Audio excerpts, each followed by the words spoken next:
pendant la période de crise, comment on peut retenir les bons éléments, les bons employés, comment les rassurer alors que le top management n'est pas sûr et n'a pas de réponse. On risque de perdre ces éléments. Écoutez, les bons éléments, d'abord, les bons éléments, ce sont les personnes qui comprennent que dans une situation de crise, il y a une opportunité pour eux. La façon de les rassurer, c'est de leur dire, s'ils contribuent, ils vont beaucoup progresser dans l'entreprise, ils vont avoir plus de responsabilités, ils vont jouer un rôle beaucoup plus important. C'est la seule façon de motiver les bons éléments dans une situation de crise. Il faut qu'ils se rendent compte que la réussite de l'entreprise et la sortie de crise de l'entreprise va leur bénéficier.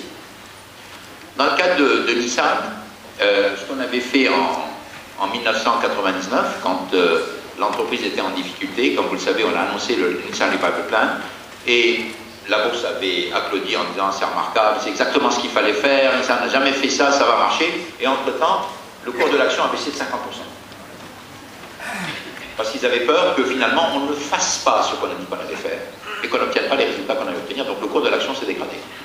Moi j'en ai profité à ce moment-là pour donner des stock options au management en leur disant c'est bien, mais la réussite du plan va vous bénéficier personnellement parce que vous êtes l'acteur du plan. Non seulement elle va vous bénéficier financièrement, parce qu'il n'y a pas de raison que seul l'actionnaire en bénéficie, il n'y a pas de raison. Et deuxièmement, eh bien, ce sera une excellente opportunité pour choisir parmi ceux qui auront contribué les leaders de demain.